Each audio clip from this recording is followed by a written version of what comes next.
wa ala alihi wa sahbihi wa man tabi'ahu ila yaumiddin.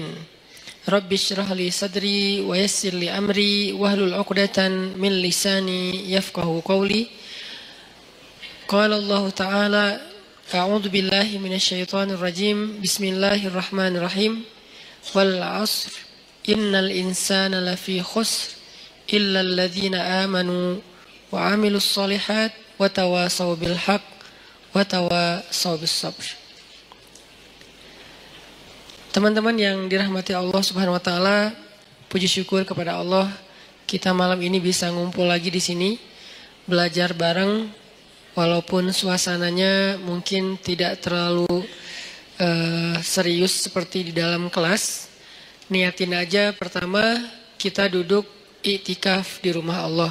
Itu aja udah luar biasa pahalanya. Sehingga kalaupun misalnya kita duduk di sini terus dengerin tausiah nggak ngerti, tapi insya Allah ngerti karena tausiahnya nggak terlalu berat. Kalaupun kita nggak ngerti, kita tetap pertama udah dapat pahala iktikaf. Dan iktikaf itu pahalanya kata Nabi, fadzalikumur ribat, seperti orang yang berjihad dengan adegan ribat. Ribat itu kalau di zaman Nabi mengepung benteng musuh dengan waktu yang lama, hari, minggu, bahkan kadang-kadang sampai 1 bulan. Kalau sekarang di Palestina, pasukan perjuangan pembebasan Palestina yang dikenal dengan nama Hamas, mereka ribat di terowongan-terowongan menunggu tentara Israel lewat, itu bisa berbulan-bulan sampai 1 tahun. Itu namanya ribat. Jadi berdiam diri sambil ngepung benteng musuh. Nah, itu salah satu adegan paling membosankan dalam jihad. Kalau ketemu musuh langsung itu jelas. Atau kalau misalnya serang-serangan itu jelas. Tapi kalau ini nungguin. Ngapain kok ditungguin? Kenapa dikepung? Karena salah satu strategi jihad di zaman itu adalah mengepung benteng supaya orang-orang di dalam benteng itu menyerah karena kehabisan stok makanan.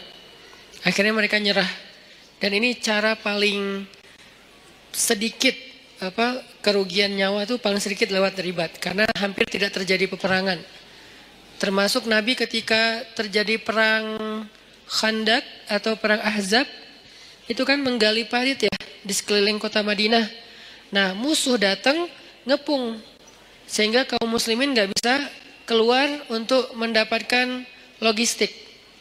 Nah, dalam masa pengepungan itu Allah Subhanahu wa taala mendatangkan angin yang kencang dan dingin sehingga akhirnya pasukan Abu Sufyan atau pasukan orang kafir itu harus meninggalkan pos mereka dan terbukalah jalur akses logistik untuk kaum muslimin. Itu disebut dengan ribat. Dan orang yang melakukan ribat ini terkenal dengan sabarnya. Orang yang melakukan ribat terkenal ahli ibadahnya. Karena kalau mereka dalam kondisi ribat, nganggur, apalagi main game, terus habis baterai, nggak bawa power bank, kan susah ya. Nah, sehingga orang yang ribat, itu dia nggak entertain. Entertain mereka itu ketika ribat apa? Tilawah. Entertain mereka ketika ribat apa? Sholat. Karena sholat buat mereka itu entertain, hiburan kalau bahasa lebih sederhananya. Soalnya Nabi SAW pernah bersabda, ketika mau sholat asar, Nabi bilang kepada Bilal, ya Bilal, arihna bis sholah. Wahai Bilal, istirahatkan kami dengan sholat.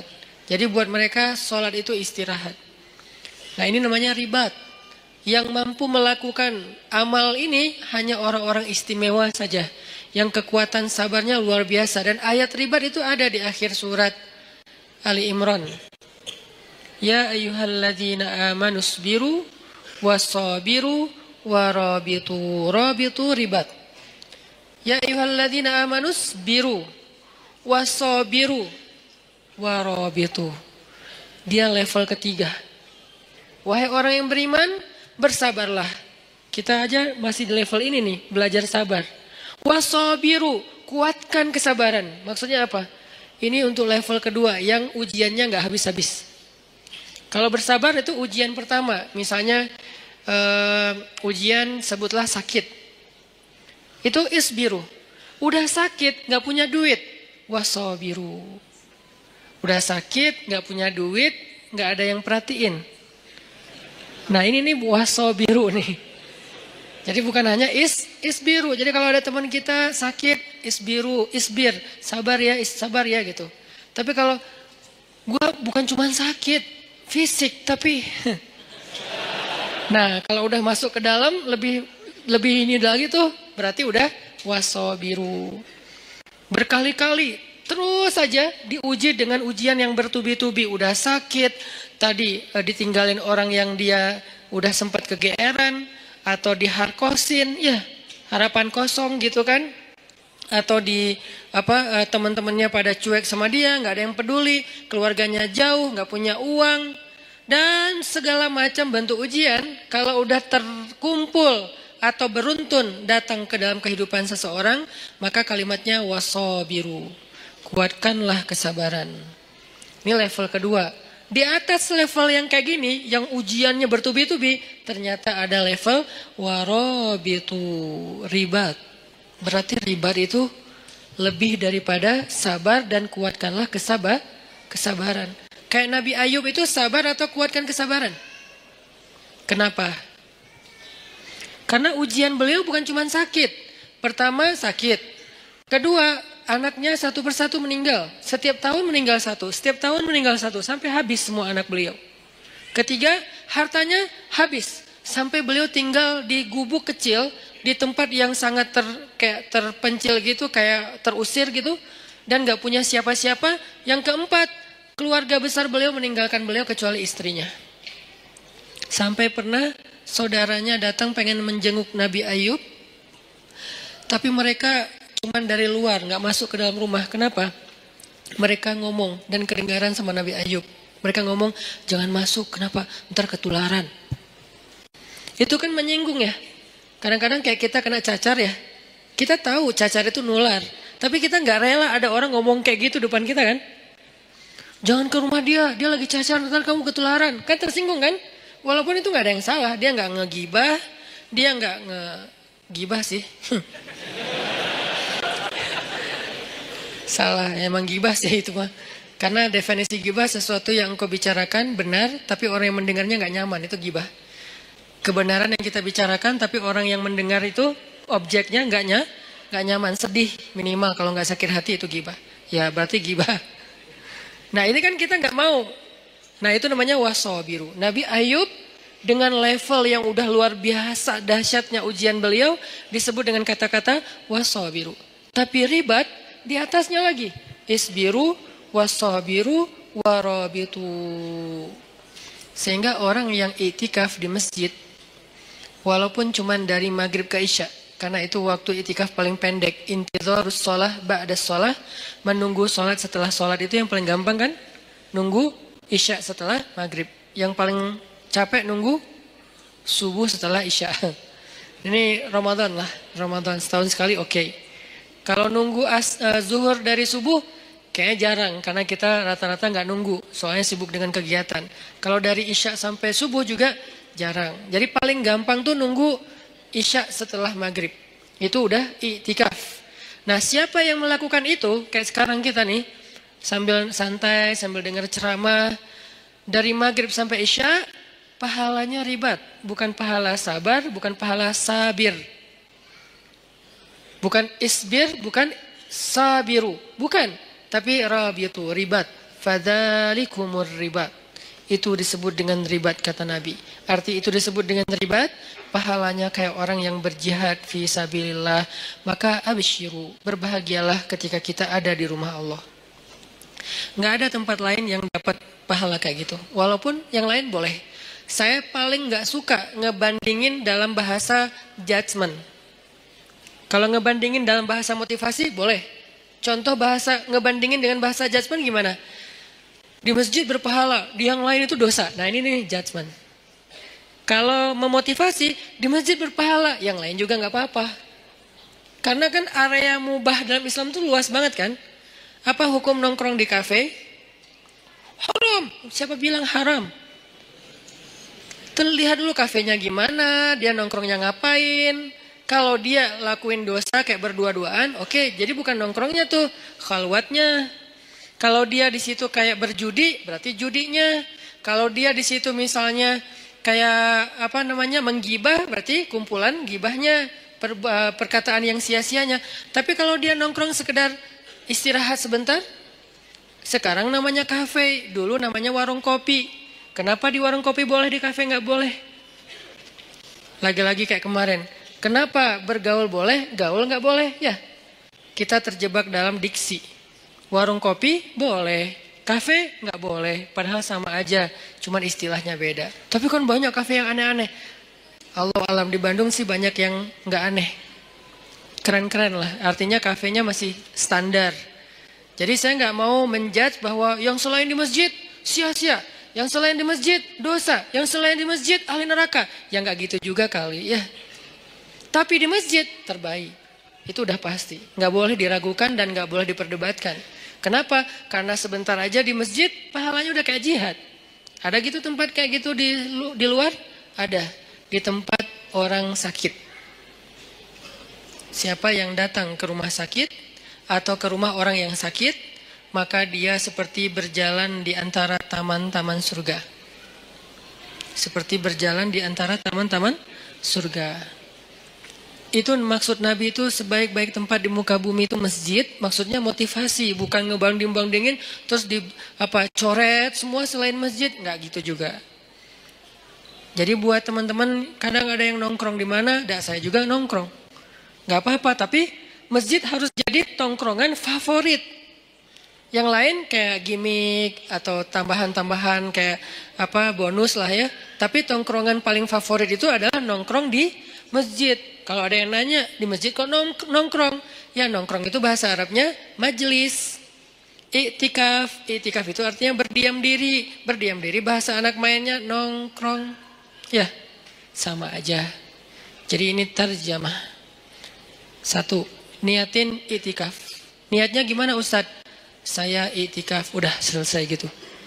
Nggak perlu ribet-ribet. Nggak perlu misalnya harus, cari dulu di googling, niat i'tikaf, boleh, nggak apa-apa pakai bahasa Arab, tapi kalau nggak ngerti bahasa Arab, an-niyah fil qalb, niat itu di dalam hati, ya nggak masalah juga, niatin aja, ya Allah saya lagi i'tikaf di rumah engkau, izinkan ya saya jadi tamu, diam sebagai tamu mah jangan terlalu maceh ya, loncat sana loncat sini, guling-guling, nah ini mah kalau di rumah kita ada yang kayak gitu gimana?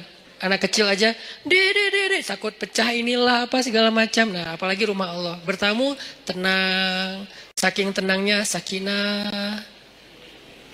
Bangun-bangun udah azan isya gitu kan ya.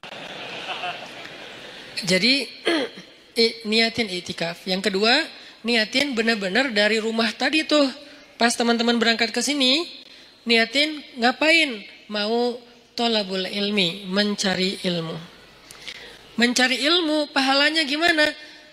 Dari rumah ke sini dihitung sama malaikat berapa jaraknya. Nanti dikali sekian, minimal kali 10, minimal. Nggak ada yang kurang dari 10 dalam amal soleh dalam Islam tuh.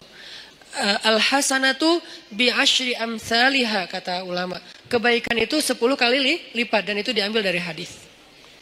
Minimal 10, maksimal bi ghairi hisab, nggak ada batas, itu maksimal.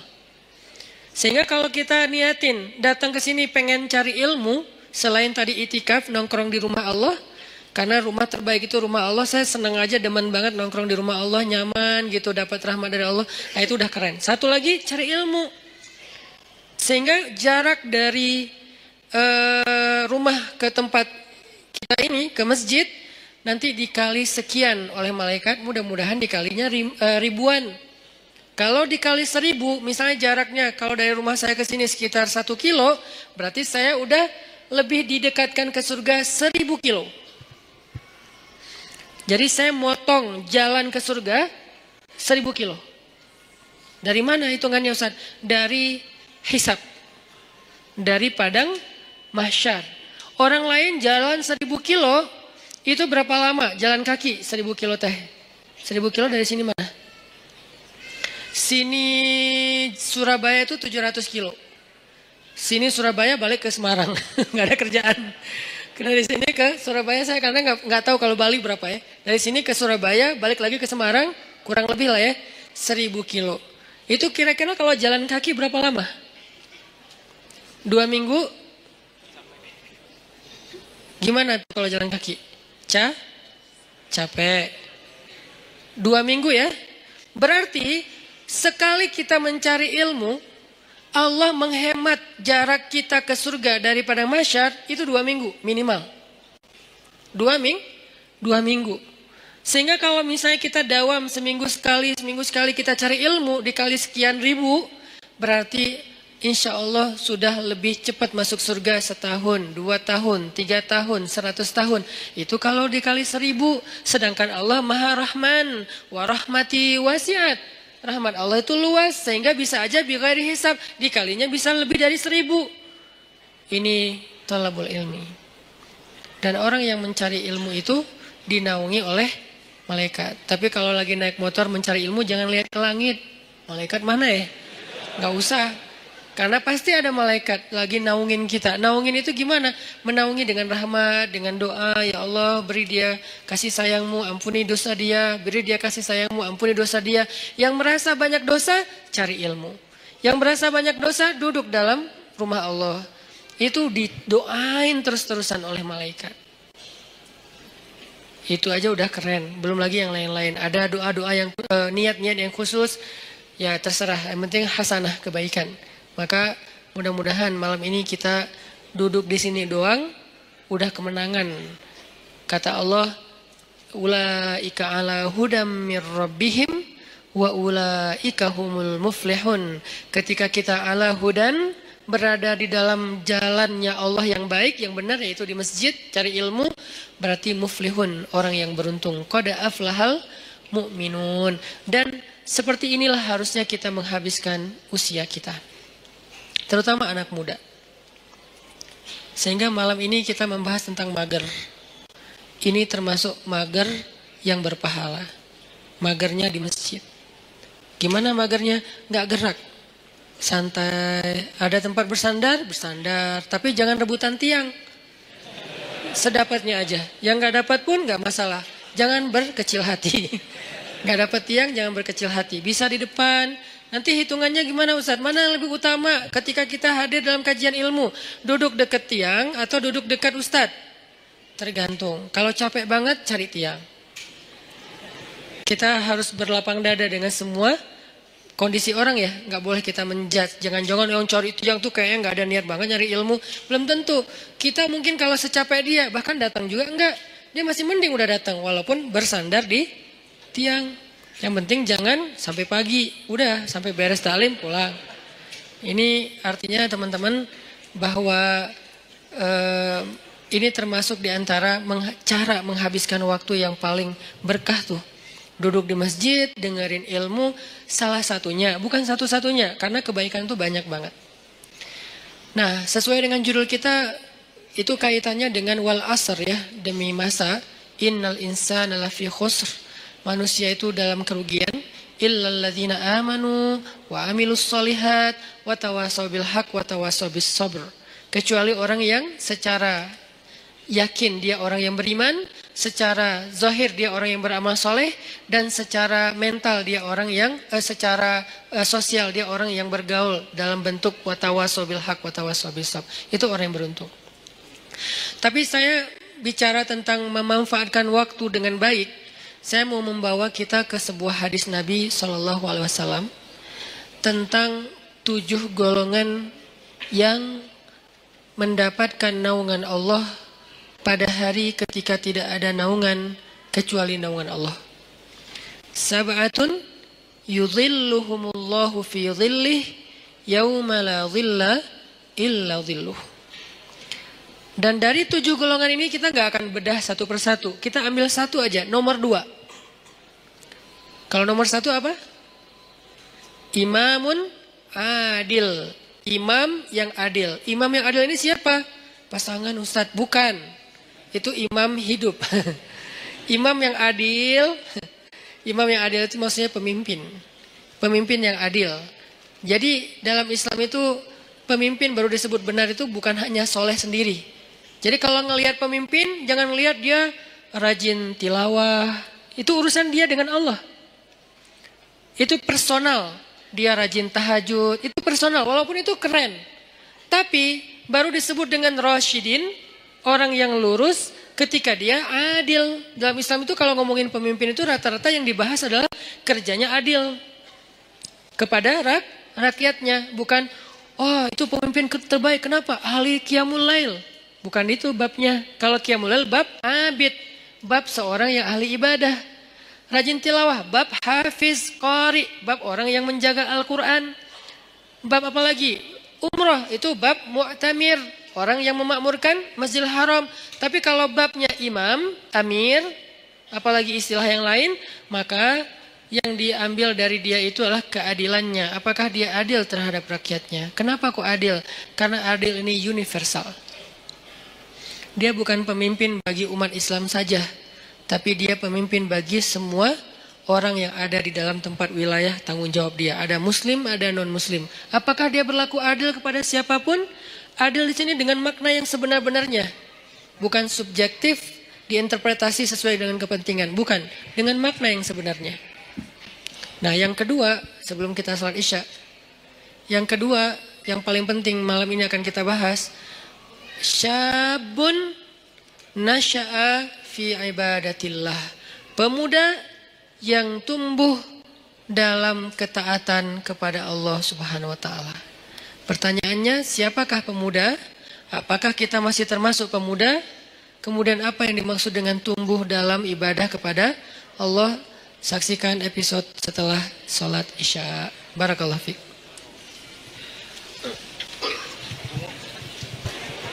Bismillahirrahmanirrahim. Teman-teman semuanya yang disayang Allah Subhanahu wa taala. Tadi kita membahas tentang niat kita hadir ke sini, dan itu juga salah satu di antara amal solih dan kebaikan yang kita dapatkan hanya dengan sekedar duduk di masjid. Kalau kita lelah, istirahat di masjid. Kalau kita galau, mengadulah kepada Allah di dalam masjid. Kita punya masalah, mintalah pertolongan Allah di dalam masjid. Jadi masjid itu harus jadi tempat favorit kita. Sebagaimana firman Allah Subhanahu wa taala di surat At-Taubah, bahwa di antara ciri orang yang beriman adalah orang yang memakmurkan masjid. Ayat ini kemudian diperjelas dengan hadis, kalau kamu melihat seseorang itu bolak-balik ke masjid rumah, maka saksikanlah kalau dia itu adalah orang yang beriman. Kalau dia beriman, maka dia punya hak mendapatkan semua kebaikan yang Allah janjikan kepada orang yang beriman. Apa janji Allah untuk orang yang beriman? Wa basyiril ladzina amanu wa 'amilus shalihat anna lahum jannat. Allah janjikan untuk mereka jannat. Maka untuk mendapatkan jaminan memperoleh surga, jadikanlah diri kita punya ciri-ciri khasnya orang yang beriman. Salah satu di antara ciri khas orang beriman, dia senang ke masjid. Dia tidak perlu tinggal di masjid, tapi dia senang untuk datang ke masjid.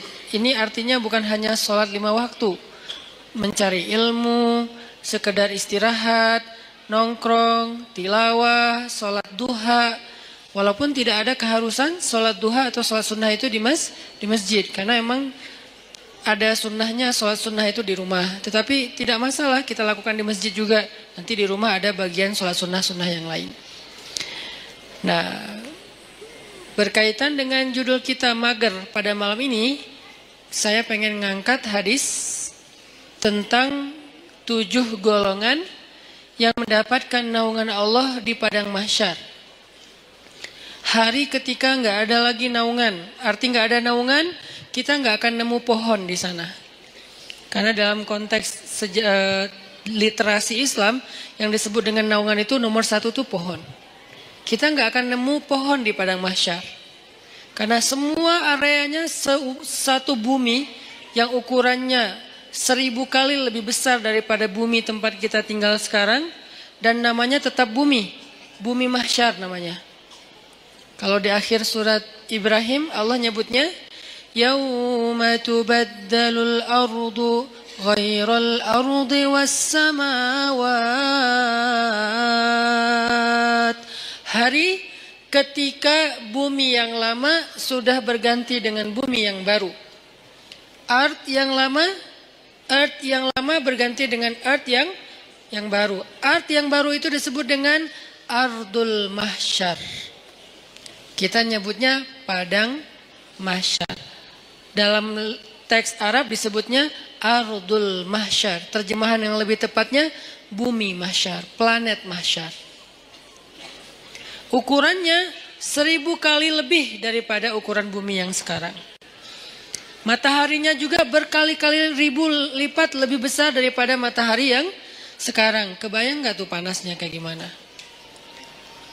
Dan pada masa itu yauma la dhilla illa dhilluh, gak ada tempat bernaung, berteduh sama sekali. Kita gak akan nemuin pohon sama sekali. Tidak ada kendaraan yang kita bisa berlindung dari cahaya matahari seperti mobil kita. Kalau orang Arab kendaraannya onta, terus di atas onta itu ditaruh semacam tenda gitu kan ya, itu udah gak ada. Kalau dalam konteks modern, mobil. Nggak ada rumah tempat kita berteduh dengan ruang ber-AC. Sama sekali nggak ada. Semua tempat itu panas. Kalau di bumi sepanas apapun kita masih bisa nyari minimarket ya buat ngadem. Kita bisa nyari pohon. Kita bisa mencari payung. Kita bisa pakai topi. Kita bisa dipayungin sama dia. Masih banyak cara gitu untuk berteduh dari matahari. Pertama mataharinya nggak panas-panas amat. Keduanya banyak tempat berteduh. Nggak kebayang di padang mahsyar matahari entah berapa kali lebih panas daripada sekarang. Dan kemudian buminya juga tidak ada sama sekali kehidupan. Tandus, setandus-tandusnya. Itu hari yang paling luar biasa, melelahkan. Coba teman-teman renungkan, ingat-ingat ya. Dalam hidup kita pernah nggak ngejalanin satu hari yang capek banget di luar rumah? Capek banget di luar rumah. Kalau buat saya pengalaman kayak gitu tuh terjadi pas lagi haji hari Jumat, haji besar. Saya jalan malam nih, begitu matahari terbenam, jalan dari Arafah ke Muzdalifah. Jalan ke Muzdalifah. Sampai di Muzdalifah itu jalan padahal cepat sebetulnya dekat. Tapi karena crowded banget akhirnya macetnya bukan oleh kendaraan, macet oleh manusia. Kalau di Indonesia, Bandung, Jakarta kita sering macet kendaraan. Ini macetnya tuh manusia. Sampai berhenti tapi manusia. Coba kalau berhenti kendaraan masih mending, bisa pakai motor, bisa jalan kaki lebih cepat naik mobil daripada naik mobil. Ini orang tapi macet, berhenti. Sampai di Muzdalifah itu udah tengah malam. Padahal kalau normalnya paling juga sejam. Sampai Muzdalifah tengah malam. Muzdalifah langsung tepar di atas tanah, istirahat sebentar. Karena emang ada sunnahnya bermalam di Muzdalifah. Tapi kita nggak mungkin bermalam penuh. Karena ngejar, karena macet jadi kita kondisional. Istirahat sejam 2 jam di atas tanah, tidur. Bangun tidur, milihin kerikil untuk lontar jamarat. Jalan lagi ke Mina. Sampai di Mina udah subuh. Subuh lontar jamarat. Lontar jamarat, beres lontar jamarat langsung pulang ke Mekah. Dan itu semua jalan kaki. Pulang ke Mekah buat tawaf ifadah. Nah itu sampai di Mekah itu udah menjelang zuhur. Tawaf gak usah jalan, berhenti aja, berdiri aja gitu. Itu kita tawaf sendiri, dibawa oleh arus. Jadi tawafnya gini.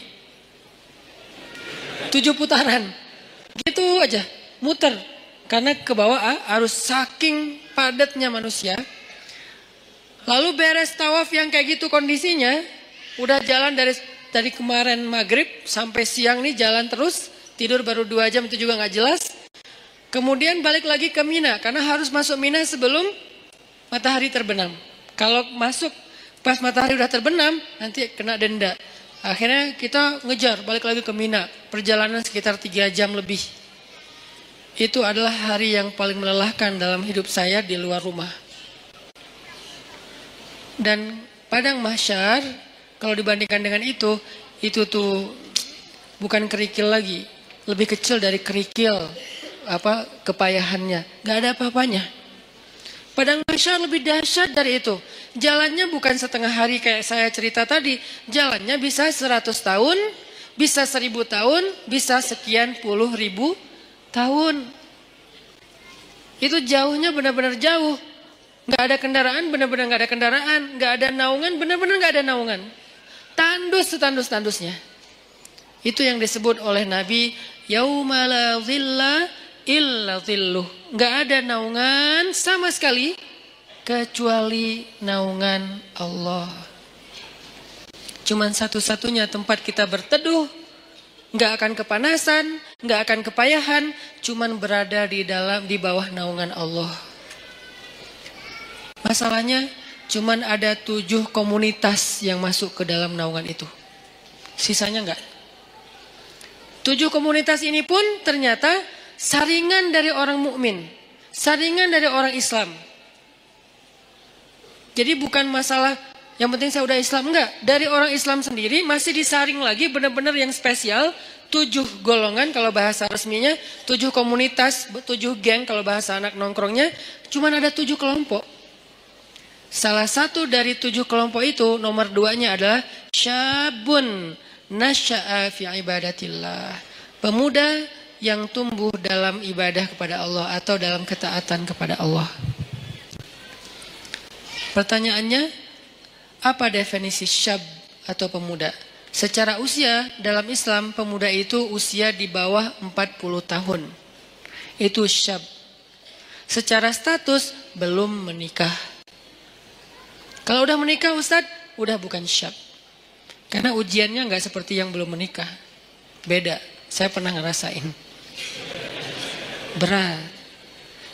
Apalagi ada satu teman saya, kemarin baru ditinggalin mantan. Mantannya nikah. Ngirim pula hasil video-video sama fotonya ke dia. Langsung udah nggak terkontrol. Langsung kita pegang rame-rame. Jangan sampai dia nyari tower. Ternyari-nyari tower, ngapain lo? Mau benerin Ustadz ada yang rusak. Pura-pura ternyata mau loncat. Nah ini nih namanya ujian. Ujian ketika kita belum menikah. Ujian di usia muda di bawah 40 tahun. Kalau belum menikah tapi udah di atas 40 tahun, beda lagi. Usianya di bawah 40 tahun, secara status belum menikah. Karena kalau udah menikah, dia udah ngerasain ketenangan, sakinah. Litas kunu ilaiha. Supaya kalian cowok-cowok merasa tenang kepada perempuan. Udah tenang. Tapi kalau sebelum menikah, itu zulzilu. Zulzilu itu kalau dalam bahasa kita tuh gempa dengan skala 9,8 skala Richter. Itu zulzilu tuh. Sampai ada ayat zulzilu iza zulzilatil ardu. Dan yang tahu banget ayat itulah jomblo. Zilzal, kehidupannya itu terguncang luar biasa. Ngelihat orang semuanya kayak dia paling sengsara di muka bumi. Ngelihat setiap orang tuh deg-degan. Ngelihat cewek deg-degan. Dan apalagi ngelihat ceweknya crowd kayak gini gitu ya. Baru masuk di depan mall, aduh saya kok deg-degan ya. Zulzilu, guncangannya tuh luar biasa. Kalau yang udah sakinah, santai. Karena di sebelahnya ada istri. Kalau nggak ada istri, deg-degan juga. Intinya mah beda ujiannya. Karena beda ujiannya, maka beda pula rewardnya. Al-jaza ala qadril masyaqqah. Balasan Allah itu tergantung beratnya beramal. Buat yang masih sendiri beramal itu lebih berat. Kenapa? Karena zilzal dalam batinnya itu kenceng. Godaannya tuh banyak. Mikirin itu nggak jelas apa yang dipikirin. Karena ya gitu kondisinya tuh antara kayak nggak ada kejelasan status. Apalagi dia udah sendiri digantung. Kan lebih nggak jelas lagi ya. Saya gimana? berat statusnya. Nah ini nih ngeri banget ujiannya. Kalau dia nggak pegang Allah, dosanya itu bisa udah 1, 2, 3 dosa-dosa besar itu beruntun bisa dia lakuin.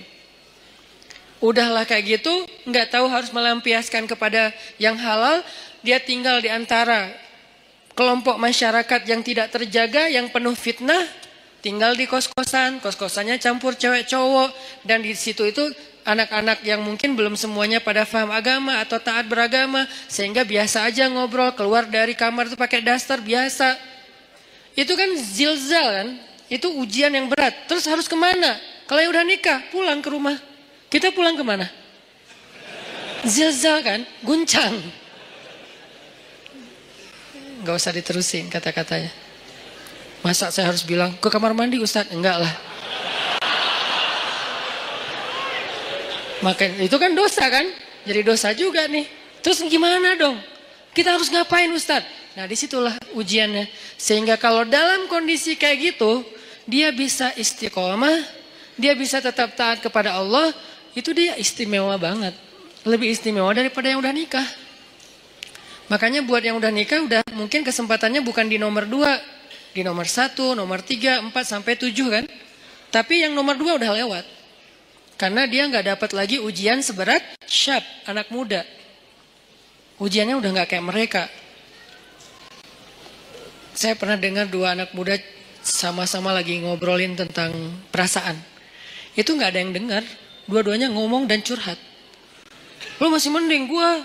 Ya itu mah nggak ada apa-apanya gua. Terus aja masih sama-sama curhat. Saking zilzalnya tuh luar biasa. Dan saya senyum-senyum aja. Ustaz kok diam aja sih? Sakinah. Beda kita, beda nasib. Malah saya panas-panasin, saya telepon istri saya. Yang gimana, apa segala macam. Wah Ustadz mas sengaja. Telepon lagi sekali lagi. Kok 2 kali Ustadz? Ya gitu deh pokoknya. Wah makin zilzal mereka. Sampai ini kenapa Ustadz kita lagi gempa ya? Ini nih ujian anak muda. Makanya karena diuji kayak gini, akhirnya ya kalau dia bisa tetap istiqomah, konsisten, komitmen dengan batasan syariat, maka dia istimewa di sisi Allah. Dan juhdun, pengorbanan dia untuk menjaga diri dalam kondisi yang berat kayak gitu, itu yang Allah hargain nanti di padang mahsyar. Kesini wahai anak-anak muda, kumpul-kumpul. Yang mengikuti jejak Yahya alaihissalam, yang mengikuti jejak Maryam radhiyallahu anha. Karena mereka 2 simbol, satu lagi Yusuf alaihissalam. 3 simbol anak muda yang di masa mudanya banyak godaan. Yusuf digoda, Yahya digoda, Maryam digoda. Tapi istiqomah tidak berbuat dosa sampai Allah menentukan kebaikan setelahnya. Kebaikan Yusuf akhirnya menikah juga. Kebaikan Yahya akhirnya syahid. Kebaikan Maryam akhirnya diberikan anak tanpa punya suami. Allah menentukan nasib yang berbeda-beda. Tapi semasa mereka diuji, 3-tiganya itu simbol dari istiqomah. Benar-benar istiqomah. Keren banget tuh 3-tiganya. Maryam saking istiqomah, hampir gak kenal cowok dalam hidupnya. Hampir gak kenal cowok dalam hidupnya. Yusuf saking istiqomah, itu digoda sama cewek di dalam ruangan. Dan ceweknya itu bukan cewek biasa. Bukan hasil editan pas ketemu kok beda. Enggak. Ini cewek benar-benar cantik. Enggak diedit. Emang benar-benar cantik. Dan insya Allah semua ada di sini. Daripada mereka tiba-tiba pulang satu persatu ntar ya. Kok sepi di atas? Sebel sama Ustadz. Ini cewek benar-benar cantik. Cantiknya itu diakui. Jadi kayak Miss Mesir lah. Bertahun-tahun dia dapat piala Miss Universe malah, bukan Miss Mesir lagi. Itu cantiknya cantik beneran. Sampai direkam kecantikannya di dalam banyak riwayat. Dan dia udah nutup pintu, manggil Yusuf. Yusuf ke kamar, beresin kamar kotor. Datang aja Yusuf dengan polosnya. Bawa kemoceng, bersih-bersih. Pas udah masuk kamar, ditutup pintunya dari dalam, dikunci. Ceweknya datang ke Yusuf, itu cewek ditaksirin, dikecengin semua orang cowok-cowok yang ada di Mesir. Semua berandai-andai seandainya saya jadi suaminya, seandainya saya jadi suaminya. Yusuf sekarang ada di dalam kamar berdua sama cewek itu. Yusuf juga bukan cowok biasa. Semua cewek se-Mesir juga, seandainya saya istri Yusuf, seandainya saya. Jadi dua nih selebgram Mesir. Maksudnya semua orang tertarik kepada mereka, saking keren-kerenah. Cowoknya keren, ceweknya kerenah, dua-duanya keren lah. Ini dua orang yang keren nih berkumpul di satu ruangan, dikunci, dan ceweknya tuh rawadathu. Rawadat itu ngegodain. Gimana Ustaz? Nggak usah diimajinasikan. Cukup kayak gitu aja pokoknya. Dipanggil mungkin, tapi nggak sampai berbuat dosa ya. Dipanggil atau ya kesini wahai Yusuf, aku mencintaimu, nggak ada siapa-siapa, kamu nggak usah khawatir, aku akan rahasiakan apa yang terjadi hari ini di sini dan segala macam. Wah itu udah luar biasa. Wahammat bihi, dia tuh bergairah kepada Yusuf dan Yusuf normal. Kalau nggak normal nggak ada ujian. Maaf saya nggak tertarik sama cewek, nggak ada mas, nggak ada ujian. Jadi nggak perlu diteladanin kan, karena dia tidak wajar. Tapi Yusuf ini normal. Apa dalil bahwa Yusuf normal? Wahamma biha. Makanya kalau kita baca Quran tuh tafsirnya tuh yang detail, kata demi kata. Wahammat bihi, wahamma biha. Yang ceweknya bergairah kepada Yusuf, yang Yusuf juga bergairah kepada cewek tersebut. Sama-sama bergairah, sama-sama tertarik. Tiba-tiba Allah tunjukin burhan, muncul wajah Yakub di depan Yusuf. Yakub dalam keadaan ekspresi sedih, gini aja. Gitu ekspresi Yakub. Sedih banget Yusuf sampai kayak gini. Jangan sampai ayah bakal kecewa banget kalau kamu sampai ngelakuin ini. Buat apa ilmu yang ayah ajarin selama ini? Buat apa pengorbanan ayah selama ini? Kamu lupa dengan semua nasihat ayah. Seolah-olah ya. Tapi dalam bentuk film yang kayak 3D banget. Dan itu ada di depan muka Yusuf, disebut dengan istilah burhan kalau dalam teks ayatnya. Burhan itu tampil wajah Yakub dengan wajah sedih. Langsung Yusuf lupa sama cewek itu, lari, ditarik dari belakang. Saking kencengnya narik, sampai sobek bajunya. Banyak pelajaran sih dalam adegan ini. Salah satu pelajarannya itu tentang parenting. Tentang cara ayah mendidik anak sampai muncul burhan itu gimana. Nanti di kesempatan lain lah kita bahas. Saya dulu pernah ngisi satu materi tentang parenting. Saya cuma membahas burhan aja. Gimana caranya seorang ayah bisa ngedidik anak sampai kebayang wajah ayahnya itu ketika dia mau bikin dosa. Itu namanya udah sampai ke level burhan. Sehingga dia misalnya mau nyontek pas lagi ujian. Aduh kalau ketahuan sama ayah saya pasti dia kecewa banget. Bukan dimarahin, nggak takut dimarahin. Tapi takut ngecewain. Pasti ayah kecewa banget nggak jadi deh. Itu burhan tuh. Gimana sampai ayah bisa menampilkan imajinasi itu di benak anak kalau bukan dengan kasih sayang yang dalam banget. Gak bisa dengan paksaan, harus dengan kasih sayang dalam. Dan Yusuf dan Yakub adalah simbol ayah yang kasih sayangnya luar biasa. Sampai bisa munculin burhan. Tapi yang kita bahas adalah ujiannya Yusuf. Selamat. Ini nih baru disebut dengan syabun nasya'a fi ibadatillah. Tumbuhnya itu dalam keadaan taat kepada Allah.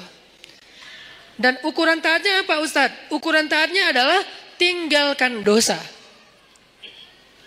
Kalau bahasa di bio saya sedikit dosa. Kok pakai kata sedikit nggak punya dosa Ustadz? Nggak boleh kita bilang nggak punya dosa.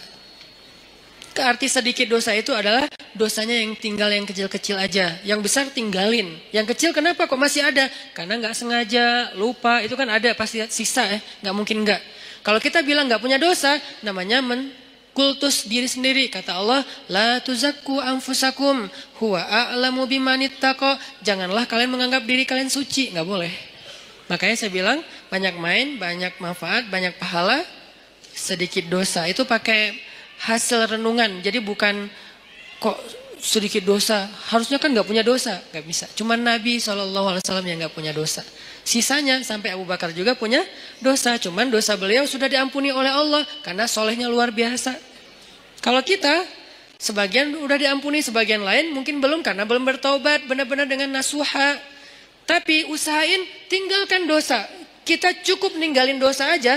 Itu tuh udah jadi syabun nasya'a fi ibadatillah. Kalau ibadah Ustadz, ibadah yang wajib itu udah pasti. Karena kalau kita ninggalin yang wajib berarti dosa kan? Gimana dengan ibadah sunnah? Tahajud, puasa sunnah, tilawah, itu bonus. Jangan sampai kita mendahulukan yang sunnah atas yang wajib dan melakukan yang haram. Itu udah salah rumusnya. Ada orang tahajud rajin, tapi dia nggak bisa jaga lisan.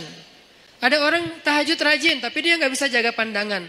Yang disebut dengan syabun nasya'a fi ibadatillah dalam konteks hadis tadi, dia usahain sedikit mungkin dosanya, tinggalin dosa.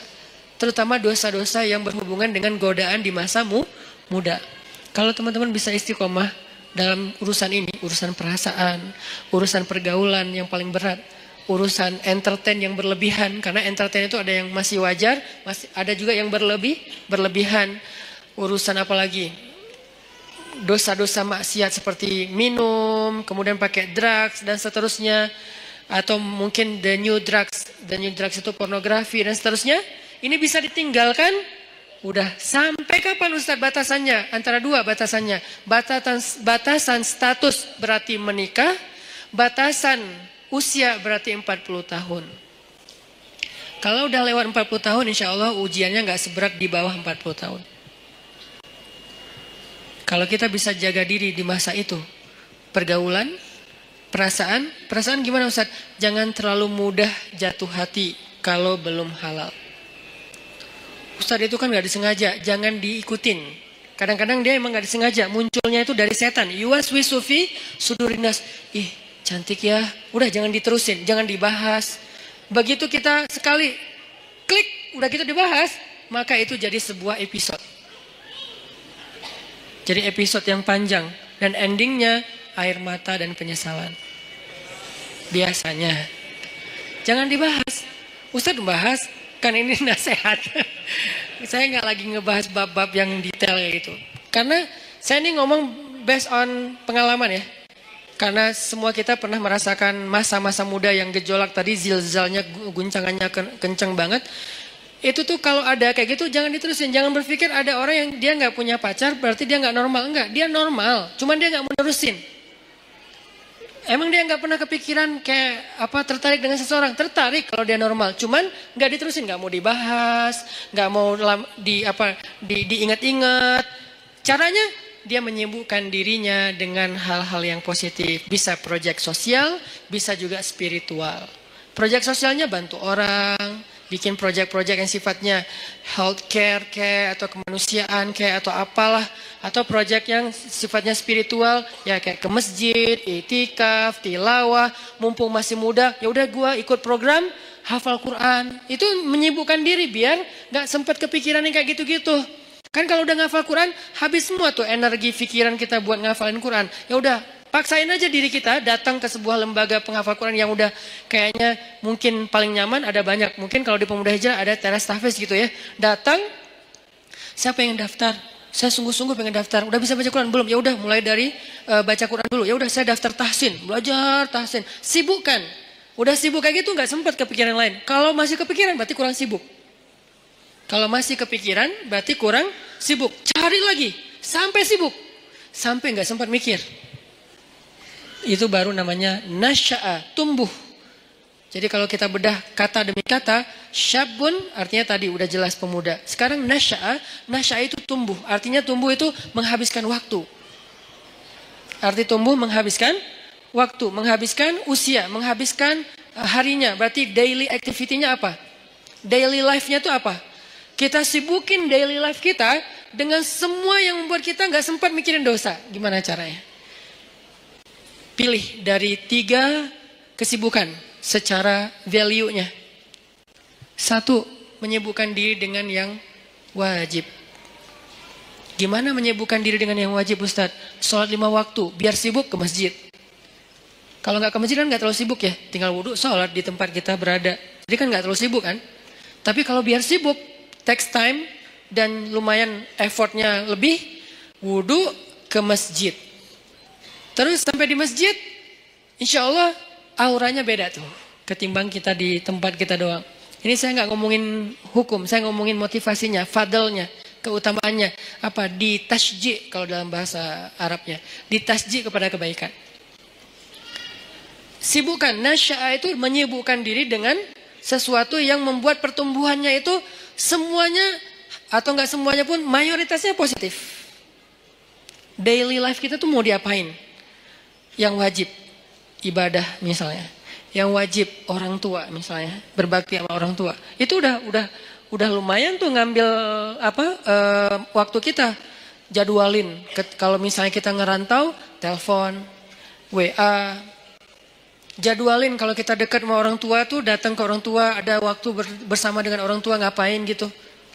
Keluarga kalau dengan orang tua plus dengan adik kakak atau apa. Pokoknya keluarga ini silaturahim kan. Kalau bahasa lebih ini lagi silaturahim, jalin, sibukkan dengan yang wajib. Ustadz, yang wajib udah sholat 5 waktu, telepon orang tua, tilawah sehari minimal 2 lembar.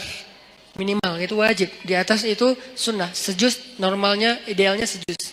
Minimal 2 lembar lah sehari. Udah Ustadz, masih banyak waktu kosong. Yang sunnah. Sibukkan dengan yang sunnah. Yang sunnah apa? Ya tadi kalau ibadah yang sunnah sifatnya sholat sunnah, puasa sunnah, tilawah tambahan dari target 2 lembar, apalagi zikir. Ustadz, nggak semua yang sunnah saya sanggup sekaligus. Karena kan kita nih bukan orang yang keren-keren amat ya Ustadz. Oke, nggak apa-apa. Nggak, yang wajib 10%. Oke? Yang sunnah 20%. Masih sisa berapa? 70%.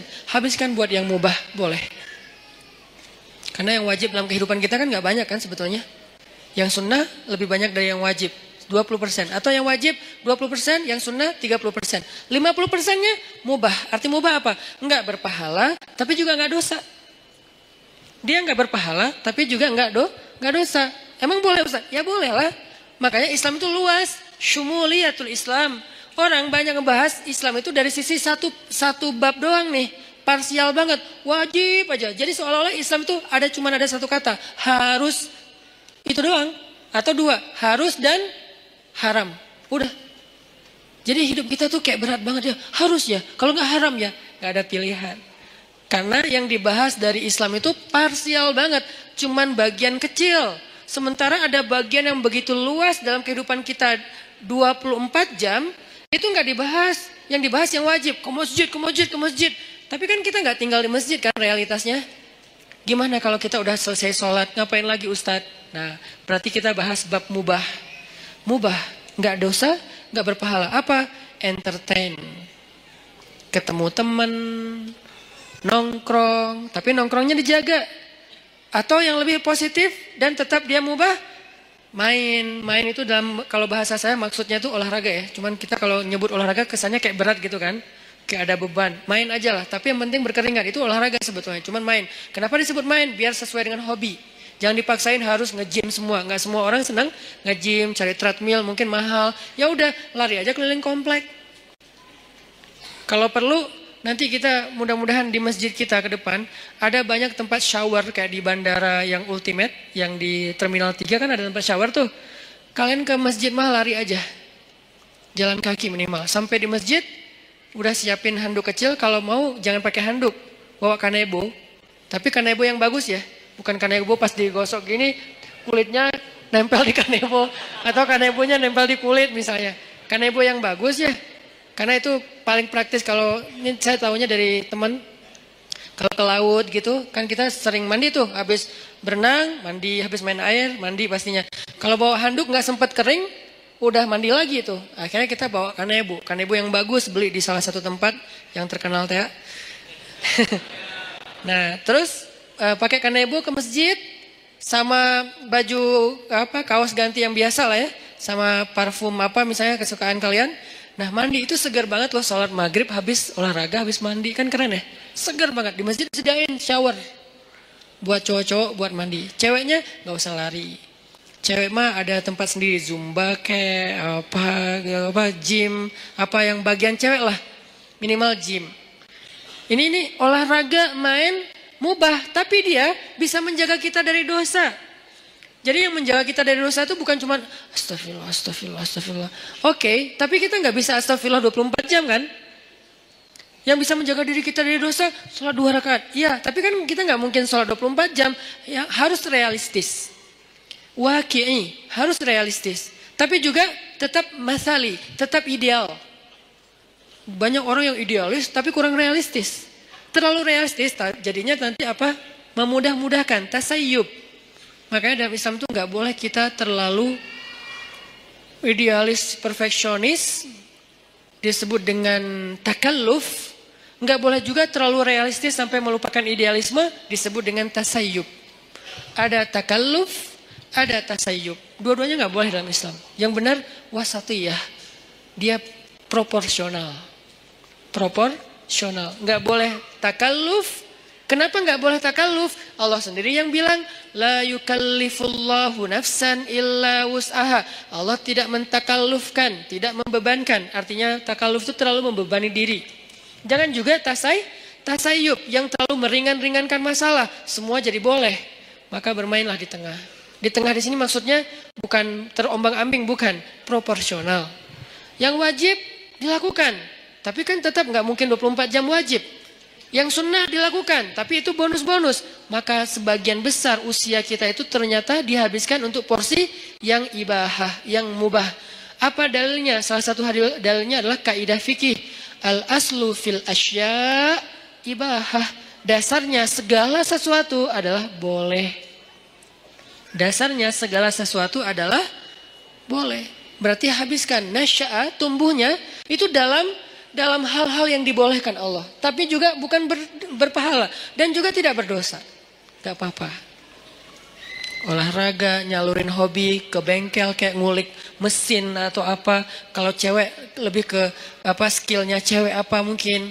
Skill cowok apa, life skillnya dibangun terus. Supaya dia ketika nanti jadi punya pasangan, life skill dia itu bermanfaat untuk pasangannya. Kalau cewek, life skill seorang cewek yang lebih identik itu apa? Life skill seorang cowok itu lebih identik itu apa misalnya? Kita belajar life skill, itu mubah.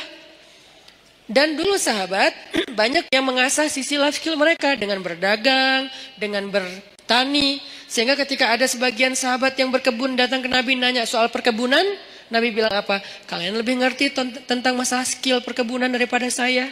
Karena itu urusan dunia. Udah kalian ulik aja sendiri. Saya cuma ngasih batasan, jangan curang, jangan apa, batasan nilai. Tapi secara teknis kalian lebih ngerti. Udah aja kembangin. Yang senang komputer, belajar startup digital. Sekarang lagi era startup. Anak-anak muda Indonesia tuh harus ngerti startup. Supaya dia dominan, eksis di dunia digital. Supaya nggak terus-terusan jadi orang yang ikut program orang, ngedownload. Tapi harusnya dia bisa bikin orang ngedownload program dia yang hobinya di komputer. Yang hobinya apalagi kembangin produk-produk aplikasi sosial media yang versi yang lebih lebih ketimuran atau apalah istilahnya supaya dipakai karena itu sesuatu yang chance-nya besar loh di zaman sekarang. Banyak hal yang bisa kita kembangin. Itu maksudnya nasya'ah, tumbuh. Arti tumbuh itu dia punya sesuatu yang semakin bermanfaat dari dirinya untuk orang lain, growing. Secara skill dia growing, secara mental dia growing, secara fisik dia growing, tumbuh. Maryam alaihissalam tumbuh. Sehingga Allah menyebutnya dengan istilah apa? Di surat Ali Imran.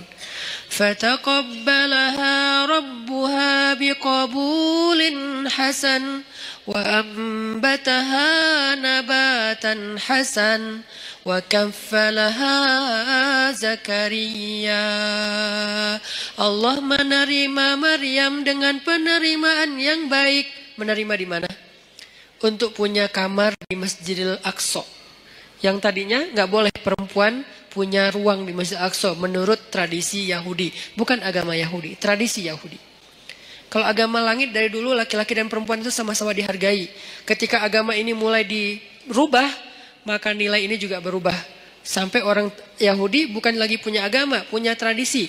Bukan punya syariat, tapi punya kepercayaan. Tradisi orang Yahudi di masa Nabi Zakaria dan Maryam, cewek itu nggak boleh sholat di masjid. Jadi kalau ada yang bilang Islam itu tidak mengangkat kehormatan perempuan, berarti dia nggak ngerti Al-Quran. Dia nggak belajar sejarah, dia asal ngomong. Banyak orang asal ngomong sekarang tuh. Kalau kita belajar Al-Quran, sejarah gimana Al-Quran itu sangat mengangkat harga diri perempuan. Itu banyak banget ceritanya. Salah satunya Maryam. Maryam itu mendobrak tradisi Yahudi loh, yang sekarang dielu-eluin, di Tomorrowland bendera Israel itu berkibar dengan begitu tinggi kan ya. Paling banyak bendera di Tomorrowland kan bendera Israel kan. Kita lihat di mapnya pesawat, rata-rata pesawat internasional nggak ada Palestina, adanya Israel. Dan saya sangat tersinggung karena yang benar adalah Palestina. Artinya yang kita bangga-banggain, moderat lah, cerdas lah, apa segala macam, seolah-olah mau diikutin agama mereka, tradisi mereka pelan-pelan, justru mereka menghancurkan dan meremehkan perempuan. Perempuan dijadikan pajangan. Apakah itu yang dianggap dengan menghargai perempuan? Sesuatu yang dipajang itu kan berarti jadi barang. Yang berharga itu nggak boleh dipajang. Yang berharga itu ditaruh di box. Boxnya ditaruh di dalam sebuah peti atau di dalam sebuah loker, dalam lemari, lemarinya dikunci, kamar dikunci, pintu dikunci, gerbang digembok. Namanya safety box. Saking berharga. Karena kurang berharga di display. Siapa aja boleh nyentuh, siapa aja boleh lihat, siapa aja boleh bolak-balik. Taruh lagi, datang lagi yang baru, bolak-balik naruh lagi. Kenapa? Kurang berharga. Sekarang kalau kayak gitu, kira-kira siapa yang lebih menghargai perempuan? Yang menjaganya dengan menutupnya, dengan menjaga batasan, jangan terlalu banyak bergaul ke semua laki-laki, kecuali yang ada urusan-urusan yang penting saja. Atau yang buka-bukaan, display di banyak produk, di banyak event, di banyak festival. Mana yang lebih menghargai perempuan? Kalau mau dilihat dari sisi realitasnya. Baca nanti sejarah Maryam. Maryam tuh mendobrak tradisi Yahudi. Yang tadinya perempuan ditolak di masjid. Masjid Al-Aqsa ditolak. Datang Maryam dibawa oleh Zakaria. Rame tuh di antara rabi-rabi Yahudi. Orang-orang pemuka agama Yahudi debat.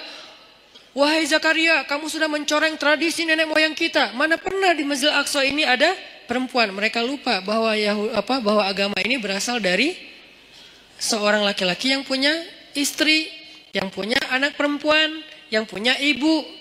Manusia biasa yang tidak jauh dan tidak bisa lepas dari kehidupan seorang perempuan. Mana pernah di Masjid Al-Aqsa itu ada perempuan dan gak boleh perempuan itu rendah. Gak boleh dia sama dengan laki-laki. Itu tuh doktrin Yahudi loh. Perempuan itu rendah sehingga dia tidak boleh diberikan hak yang sama dengan laki-laki. Perempuan itu hina, jadi nggak boleh masuk ke masjid yang mulia. Laki-laki doang yang mulia dan boleh masuk. Itu tradisi Yahudi sebelum datangnya Maryam. Datang Maryam, Allah takdirkan namanya pun Maryam. Dan tahu arti Maryam? Khadimah. Maryam itu artinya pelayan masjid. Itu arti Maryam. Saya memberi nama anak saya dengan kata Maryam, berharap dia melayani agama. Makanya saya kasih nama Maryam. Jadi saya tahu asal usul nama itu sehingga saya bangga dengan nama Maryam. Bukan, pasaran Ustadz, biarin aja. Pasaran mungkin namanya, tapi sejarahnya gak pasaran. Coba cari sejarah seperti Maryam, ada gak yang nomor 2? Gak ada, cuma ada 1. Sejarah orang kayak Maryam, ada 2-nya gak? Gak ada, cuma ada 1. Yang sekeren itu. Kalau ada sejarah yang lain, beda cerita. Khadijah keren, beda cerita. Fatimah keren, beda cerita. Asiyah keren, beda cerita. Tapi yang kayak Maryam, gak ada, cuma 1. Yang paling kerennya, dahsyatnya luar biasa. Bahkan di antara 4 perempuan sempurna ini, sebagian ulama berpendapat Maryam nomor 1-nya. Jadi saya kasih nama Maryam, saya berharap ya Allah, kelak mudah-mudahan anak saya ini Maryam menjadi khadimah lidinik, menjadi pelayan untuk agamamu. Arti melayani agama, dia memperjuangkan agama dengan potensi yang dia miliki. Maryam, makanya takdirnya bernama Maryam, khadimah di Masjid Al-Aqsa. Akhirnya debat adu dalil. Setelah adu dalil kalah nih rabi-rabi karena memang mereka bukan nabi kan, ngelawan Zakaria yang nabi, yang cerdas, yang bijaksana. Akhirnya Allah berfirman, "Fataqabbalaha Maryam biqabulin hasanin." Allah menerima Maryam dengan penerimaan yang baik. Maksudnya Allah memuliakan Maryam. Berubahlah tradisi Yahudi sejak saat itu. Sejak Maryam masuk ke Masjid Al-Aqsa, perempuan-perempuan Yahudi mulai boleh masuk ke Masjid Al-Aqsa. Alasannya, tuh Maryam boleh, masa kami nggak boleh? Akhirnya boleh. Ini sejarah gimana agama-agama langit yang ditutup dan disempurnakan dengan Islam sangat menghargai perempuan. Tapi kan banyak laki-laki muslim tidak menghargai perempuan. Itu namanya human error. Bukan sistemnya yang error. Bukan syariatnya yang error. Orangnya yang error. Dan dia tidak mewakili Islam. Dia mewakili dirinya sendiri. Akhirnya Maryam tinggal di situ. Lalu ada kalimat wa ambataha nabatan hasana. Lalu dia tumbuh di sana dengan pertumbuhan yang baik. Nah, ini yang berkaitan dengan tema kita. Tumbuh dengan pertumbuhan yang baik. Bisa nabata, bisa nasya'ah. Kenapa untuk Maryam pakai kata nabata? Malam ini agak sedikit banyak ngulas tafsir ya. Kenapa Maryam pakai kata nabata tidak nasya'ah? Sedangkan hadis tentang pemuda tadi nasya'ah, tumbuh. Kalau Maryam nabatan wa ambataha nabatan hasanan. Kenapa nabata? Karena Allah pengen menghargai Maryam dengan istilah apa? Tumbuhnya pakai istilah bunga. Bunga itu nabata. Makanya jadi bahasa Indonesia nabati. Tumbuh-tumbuhan. Kan saya dulu ngajar bahasa Arab. Lumayan lama. Jadi saya tahu banget bahasa Indonesia itu banyak banget nyerap dari bahasa Arab. Sehingga kalau kita mau bilang anti Arab segala macam, kita lupa sejarah tentang berdirinya negara dan terbentuknya bahasa kita sendiri. Bahasa kita itu dibentuk oleh ulama. Buktinya banyak bahasa Arab di dalam bahasa kita. Banyak banget, 80%-nya bahasa Arab. Bahkan bahasa Sunda sebagiannya bahasa Arab. Ya, kalau saya pergi ke Kalimantan tuh saya bilang, kalian tahu nggak Katulistiwa itu bahasa apa? Bahasa apa Ustaz? Sanskerta? Bukan, bahasa Arab. Khatul istiwa. Khat artinya garis, istiwa artinya lurus. Garis lurus yang membentang di bumi. Kita nyebutnya bukan khatul istiwa, katulistiwa. Karena kita nggak bisa bilang kha, jadilah ka.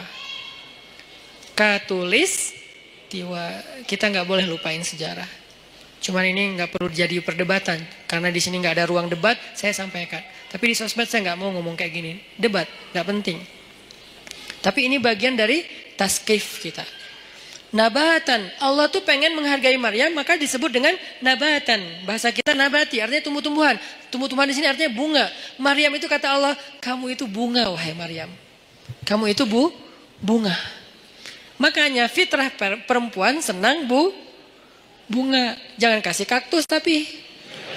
Kan bunga Ustaz. Jangan. Atau jangan juga yang bunga apa yang di Bengkulu teh? Rafflesia. Keren ya? Emang keren, tapi bukan untuk dihadiahin ke cewek.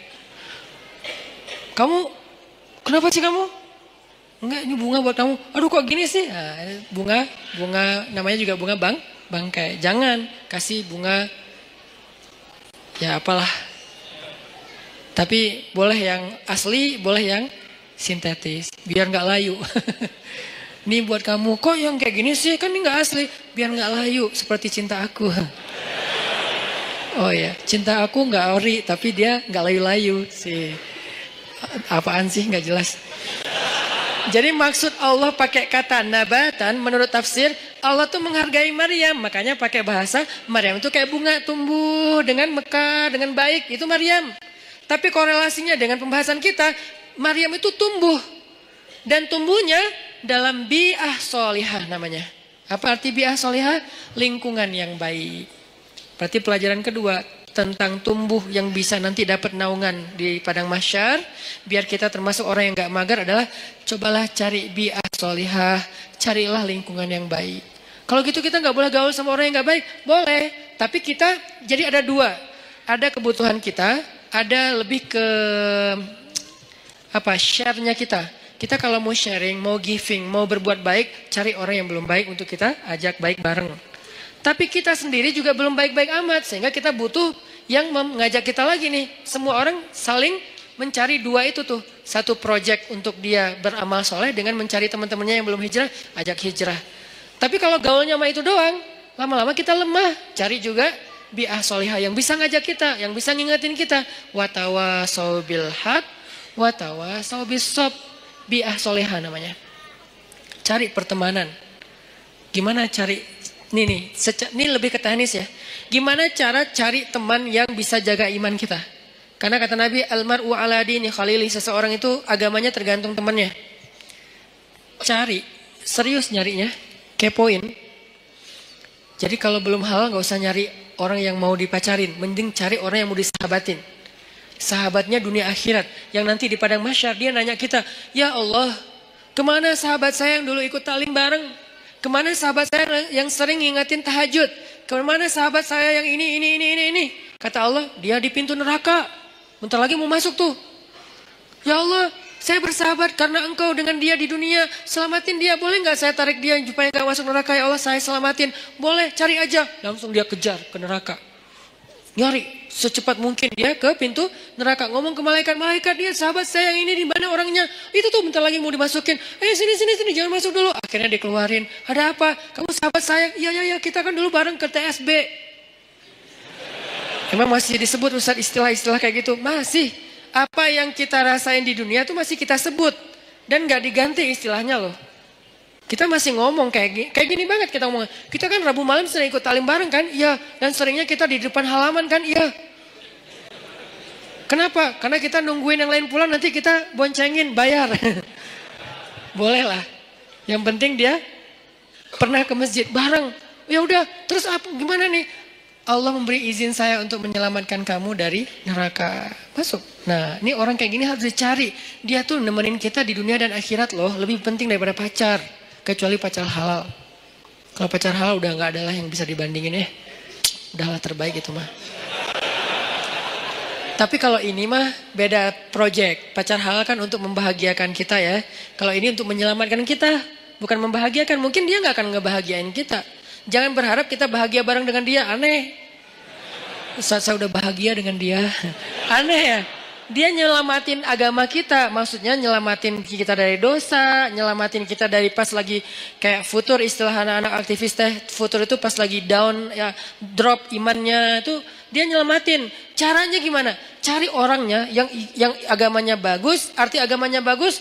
Dia tuh kayak lebih stabil kesolehannya daripada kita. Walaupun dia bukan orang yang suci. Kalau dia berbuat salah sesekali, jangan langsung pundung. Wah ternyata sama aja, udahlah saya cari yang lain. Nggak ada orang yang suci. Susah nyarinya dan nggak akan ketemu. Mau balik lagi ke zaman Nabi, nggak mungkin. Jadi cari orang yang lebih stabil ibadah atau agamanya dari kita. Ada orang kayak gitu, udah pegang tuh. Deketin dia. Bujuk dia biar dia mau bersahabat dengan kita. Bujuk pakai apa aja, kasih hadiah kayak bantu dia ketika dia ada masalah. Saya punya teman kayak gitu beberapa orang. Sengaja saya pegang banget tuh. Salah satunya ada di Tasik. Yang dulu sempat tinggal di Bandung. Beliau pernah jadi supir angkot. Kemudian ketemu saya di Masjid Al-Latif. Kemudian kenalan. Beliau jadi curhat, saya kerja di angkot sekarang udah mulai agak susah dapat pelanggannya, udah sepi angkot sekarang Ustaz. Ya udah, yuk kita usaha yang lain, bikin usaha bareng dia, jual pulsa yang 60 cabang itu bareng dia. Biar dia terdongkrak lah ke penghasilannya. Udah gitu main di mobil, jual beli mobil bekas juga bareng dengan dia. Sampai akhirnya dia jual kue keliling pakai motor. Motornya saya hadiahin motornya. Butuh apa? Ya kayak lebih enak daripada jual beli mobil bekas. Karena kita berapa kali jual beli mobil bekas rugi. Gak tahu cara milih mobil, ketipu wae ya. Jadi akhirnya udahlah, kita gak usah jual beli mobil bekas gitu ya. Mending kita yang lain aja, apa dong gitu. Akhirnya dia mikir-mikir, dia survei, udah saya mau jual roti aja naruh-naruh di warung. Kan butuh kendaraan, saya kasih hadiah motor. Gak mahal sih, semampu saya waktu itu beli motor bekas, saya kasih ini Pak pakai aja motornya. Wah alhamdulillah Ustaz, alhamdulillah. Doa, nah doa ini nih yang saya nunggu-nunggu nih. Semoga Ustaz rezekinya bertambah dan segala macam. Bener, langsung Allah buktikan. Semoga makin bahagia, bener. Langsung, suamiku keren banget sih. Gitu. Itu tuh kan yang paling berharga ya, dihargain cewek kan. Itu tuh bener. Jadi dia saya jaga. Dia akhirnya mungkin karena ya Allah yang lebih tahu yang terbaik. Akhirnya dia nggak sukses juga tuh bisnis roti. Pindahlah balik ke kampungnya karena anak istrinya di Tasik. Dia di Bandung kan kasihan ya. Ketemunya cuma 2 minggu sekali. Akhirnya udahlah Pak ke Tasik aja nanti. Di sana butuh apa saya support. Di Tasik dia jual sayur. Pakai motor yang tadi saya kasih. Terus mau buka warung. Bantuin buka warung.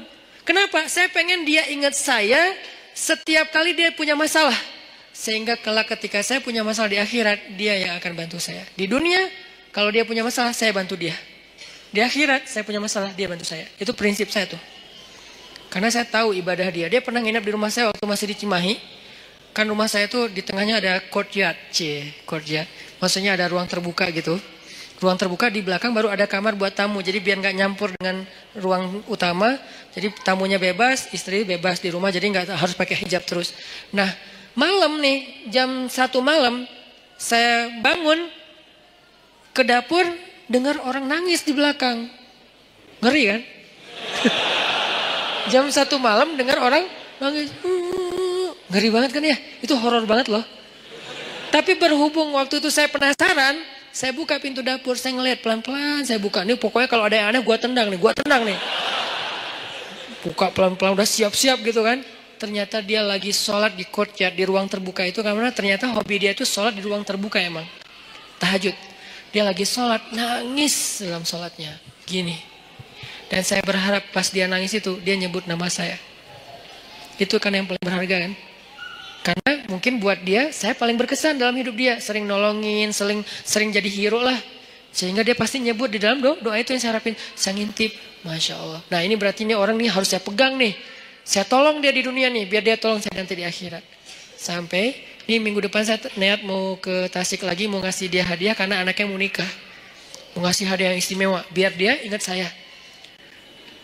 Nanti pas di padang mahsyar saya berharap, ya Allah, itu usahanan di mana? Itu tuh masih nggak jelas tuh. Siapa tahu mungkin nasib saya nggak jelas, Allah alam, tapi mudah-mudahan enggak sih ya. Tapi kan kita nggak tahu ya, nggak boleh terlalu sok kegeeran juga kan. Oh saya kan ustadz, udah nggak butuh lah yang gitu-gitu. Siapa bilang? Emang ustadz udah paling suci? Teman-teman aja nggak tahu aib-aib kita karena Allah menutupi aib. Jadi tetap aja nggak boleh kegeeran, tapi juga jangan putus asa. Main di tengah tadi. Jangan kegeeran sok soleh, jangan putus asa merasa nggak ada apa-apanya di tengah. Berjuang untuk lebih soleh, tapi wajilat wa qulubuhum wajilah, hati mereka tetap khawatir, tetap takut. Nah, saya berharap minimal saya ada garansi nih.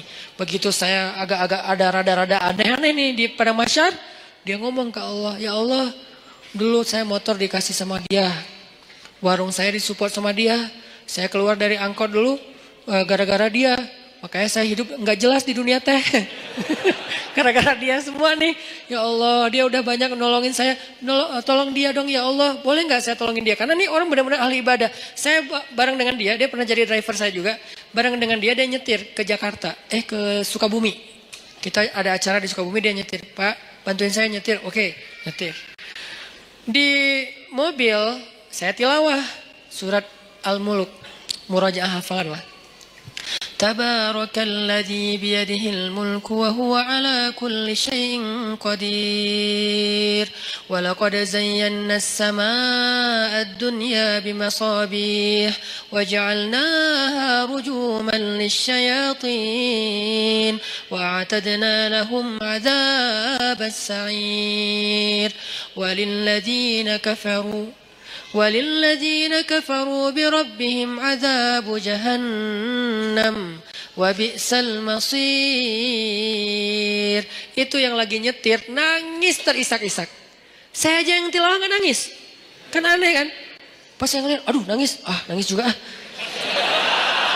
Masa saya yang baca nggak nangis, dia aja yang dengerin nangis gitu kan?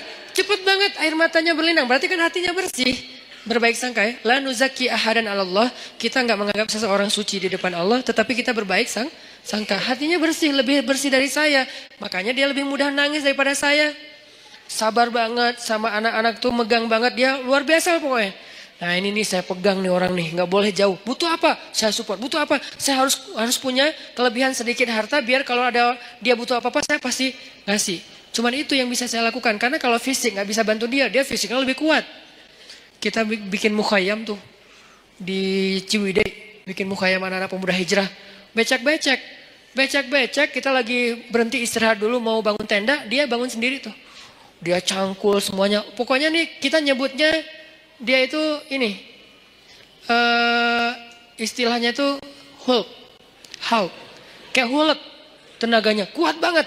Malam di gunung, di Leweng, kita lagi kemah-kemahan gitu nggak jelas. Malam-malam jam 1 malam kan kita mau tahajud nih. Turun ke sungai kan. Yang pertama di sungai udah mandi tengah malam tuh dingin-dingin di Ciwidey dia. Datang-datang. Kita yang lain tunggu teman. Baru turun ke sungai bareng. Jangan sendiri-sendiri gitu kan. Dia mah kita lagi nunggu yang lain, bangun. Pura-pura ngebangunin teman, padahal nggak berani turun.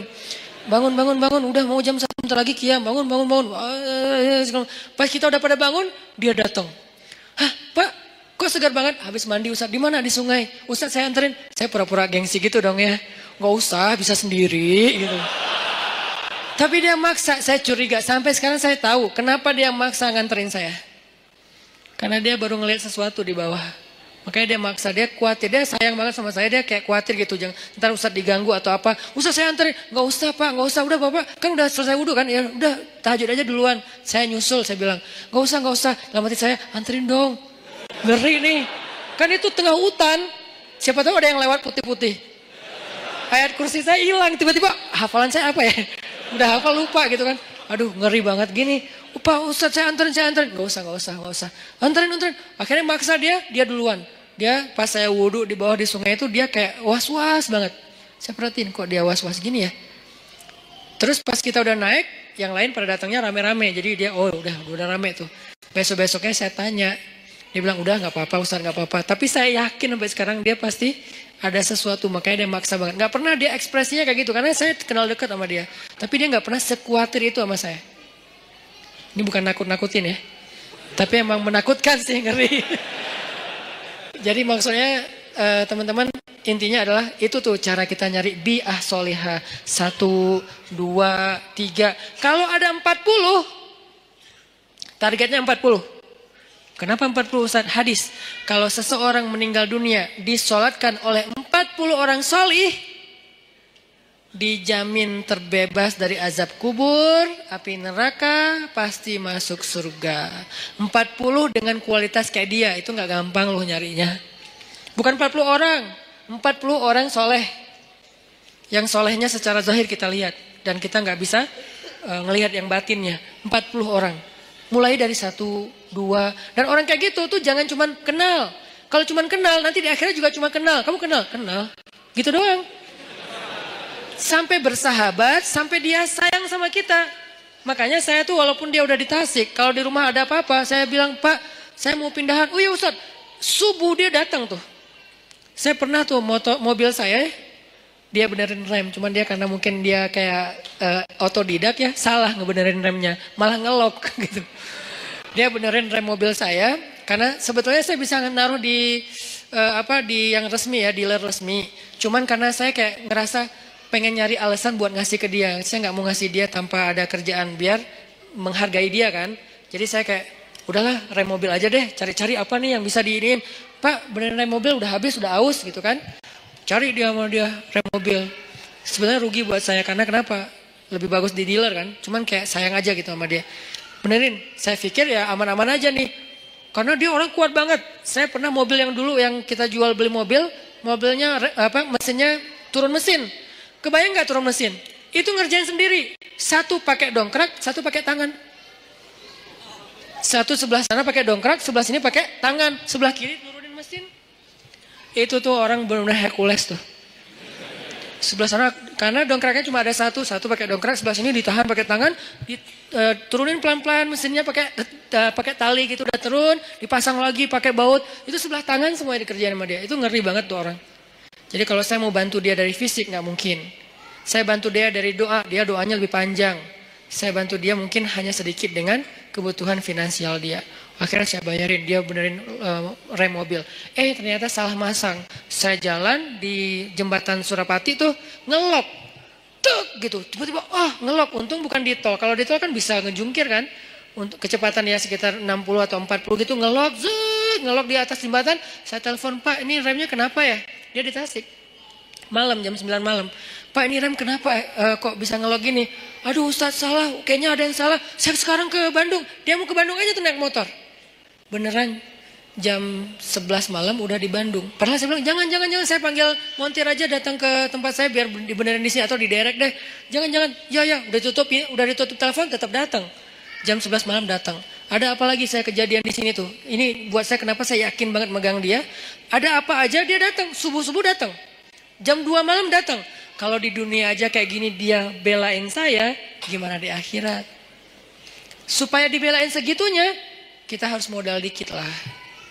Modalnya apa? Bisa modal dengan tenaga kita, dengan perhatian kita. Kalau ada kelebihan rezeki, dengan rezeki kita. Apa aja deh, pokoknya modal. Dapat 1. Saya baru dapat 3. 3 apa 2 lah. Pokoknya kurang dari 5 lah. Orang kayak gitu. Yang udah mau care banget sama saya di dunia. Dan saya berharap nanti kayak gitu care dia buat saya di akhirat. Kumpulkan 40 orang. Kalau bisa dapat, begitu kita meninggal, saya yakin insya Allah kalau nggak ada halangan yang darurat banget, saya meninggal nih, dia pasti datang dari Tasik sholatin saya. Dan saya berharap ada 40 orang kayak dia sholatin saya. Mudah-mudahan di antara orang itu adalah semua teman-teman yang ada di sini. Aman lah udah akhirat saya tuh.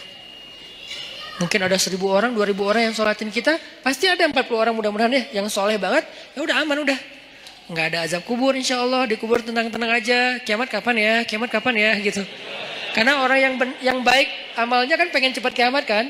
Di dunia kan pengen lama. Kiamat sudah dekat. Jangan ngomong gitu ah.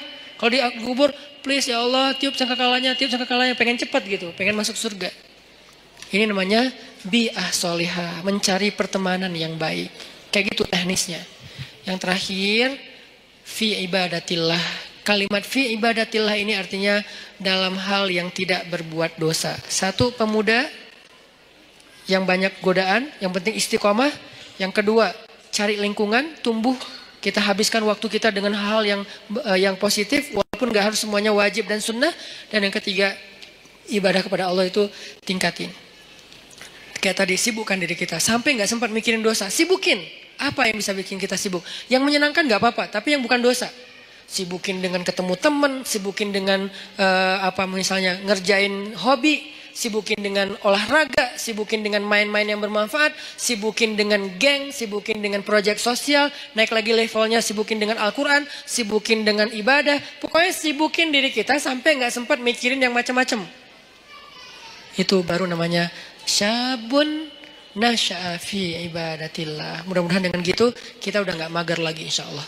Barakallahu fikum. Semoga semua yang ada di sini, teman-teman yang soleh dan solehah, kelak di padang mahsyar kita saling kenal, saling memanggil, dan saling menyelamatkan, saling menolong.